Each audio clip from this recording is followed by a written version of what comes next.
জাতীয় ঐক্যমত্য কমিশন তাদের কার্যক্রমের সমাপ্তি ঘোষণা করলেও বিএনপির স্থায়ী কমিটির সদস্য সালাহুদ্দিন আহমদ এই কমিশনের সুপারিশে তীব্র ক্ষোভ প্রকাশ করেছেন।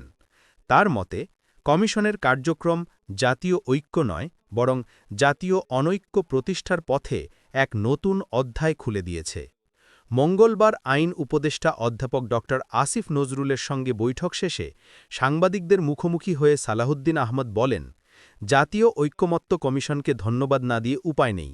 তারা অন্তত প্রক্রিয়াটা শেষ করতে পেরেছে।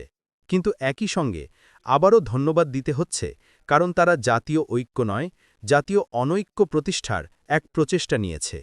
তিনি অভিযোগ করেন, বিএনপি যে জুলাই জাতীয় সনদ সই করেছিল, ঐক্যমত্য কমিশন তার বাইরে গিয়ে অনেক বিধান সংযুক্ত করেছে।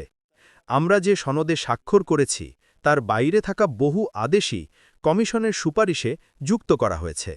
এটা জনগণের ঐক্যের পথে নয়, বিভেদের পথে এক ধাপ এগিয়ে যাওয়া, যোগ করেন সালাউদ্দিন। স্বয়ংক্রিয় আইনি পরিবর্তন হাস্যকর। ঐক্যমত্য কমিশনের একটি প্রস্তাব নিয়ে কটাক্ষ করে বিএনপির এই নেতা বলেন, ৯০ দিন বা ২৭০ দিনের মধ্যে কমিশনের সুপারিশ বাস্তবায়ন না হলে সেটি স্বয়ংক্রিয়ভাবে আইনে পরিণত হবে। এমন প্রস্তাব একেবারেই হাস্যকর।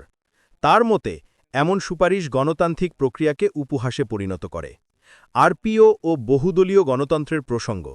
বৈঠক প্রসঙ্গে সালাহুদ্দিন জানান, বিএনপি আইন উপদেষ্টাকে অনুরোধ জানিয়েছে যেন বহুদলীয় গণতন্ত্রের স্বার্থে জোটভুক্ত দলগুলো নিজ নিজ প্রতীকে নির্বাচনে অংশ নিতে পারে এমন বিধান আগের মতোই বহাল থাকে। আমরা আরপিওর আগের আইন বহাল রাখার অনুরোধ করেছি। উপদেষ্টা বলেছেন, বিষয়টি পরিষদের সঙ্গে আলোচনা করবেন। আমরা এখন সে আলোচনার ফলাফলের অপেক্ষায় আছি। নির্বাচন নিয়ে বিএনপির অবস্থান। ফেব্রুয়ারি নির্বাচন প্রসঙ্গে তিনি বলেন, এখন পর্যন্ত কোনো দল বলেনি ফেব্রুয়ারিতে নির্বাচন হবে না। সরকারের প্রস্তুতি দেখেই আমরা আশ্বস্ত, নির্বাচন ফেব্রুয়ারিতেই হবে। তবে নির্বাচনী জোট প্রসঙ্গে কিছুটা কৌশলী হয়ে বলেন, বিএনপির সঙ্গে এনসিপি জোটভুক্ত হয়ে নির্বাচন করবে কিনা তা বলার সময় এখনও আসেনি। শেষ কথা, জাতীয় ঐক্যমত্য কমিশনের সুপারিশকে কেন্দ্র করে রাজনৈতিক অঙ্গন যেন আবারও উত্তপ্ত হয়ে উঠছে।